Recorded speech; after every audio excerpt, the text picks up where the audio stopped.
ଭଦ୍ରକ ଜିଲ୍ଲା ଅବକାରୀ ନିରୀକ୍ଷକ ଶ୍ରୀମତୀ ସୁଶ୍ରୀ ସଙ୍ଗୀତା ମହାନ୍ତିଙ୍କ ପ୍ରତ୍ୟକ୍ଷ ତତ୍ତ୍ୱାବଧାନ ଓ ଭ୍ରାମ୍ୟମାଣ ୟୁନିଟ୍ର ଉପନିରୀକ୍ଷକ ଶ୍ରୀ ରବି ବେହେରାଙ୍କ ନେତୃତ୍ୱରେ ଗଠିତ ଏକ ସ୍ୱତନ୍ତ୍ର ଟିମ୍କୁ ଏକ ବଡ଼ ସଫଳତା ମିଳିଛି। ଭଦ୍ରକ ଗ୍ରାମାଞ୍ଚଳ ଥାନା ଅନ୍ତର୍ଗତ ବରପଦା ନିକଟରେ ପେଟ୍ରୋଲିଂ କରୁଥିବା ସମୟରେ ଏକ ବିଶେଷ ସୂତ୍ରରୁ ଖବର ପାଇ ଆଗରପଡ଼ା ଥାନା ଅନ୍ତର୍ଗତ କାଦବରଙ୍ଗା ନିକଟରୁ OD 04G 2783 ନମ୍ବର ବିଶିଷ୍ଟ ଏକ ମହିନ୍ଦ୍ରା ବୋଲେରୋକୁ ଜବତ କରିଛି ଅବକାରୀ ବିଭାଗ।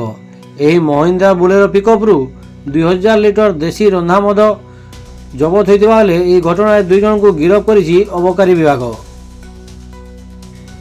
ଗିରଫ ହୋଇଥିବା 2 ଜଣଙ୍କ ମଧ୍ୟରୁ ଜଣେ ପୁରୁଣା ବଜାର ଥାନା ଅନ୍ତର୍ଗତ ଗରଦପୁର ଗ୍ରାମର ରିୟାଜ ଅହମ୍ମଦ କାଦରୀ ଓ ଅନ୍ୟ ଜଣେ ମିର୍ଜାପୁର ପଠାଣ ଫାଇରୁ ସେହବାଜ କାଦରୀ ବୋଲି ଜଣାପଡ଼ିଛି। ଏହି 2 ଜଣଙ୍କୁ ଗିରଫ କରି କୋର୍ଟ ଚାଲାଣ କରିଛି ଜିଲ୍ଲା ଅବକାରୀ ବିଭାଗ। ଜବତ ହୋଇଥିବା ମଦ ଓ ଗାଡ଼ିର ଆନୁମାନିକ ମୂଲ୍ୟ 10 ଲକ୍ଷ ଟଙ୍କାରୁ ଉର୍ଦ୍ଧ୍ୱ ହେବ ବୋଲି ଅବକାରୀ ବିଭାଗ ସୂଚନା ଦେଇଛି।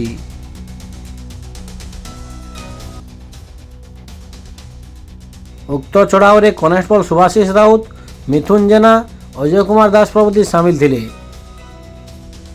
ଭଦ୍ରକରୁ ପୁନିଲ କୁମାର ସାମନ୍ତଙ୍କ ରିପୋର୍ଟ, ସତ୍ୟର ସ୍ୱର।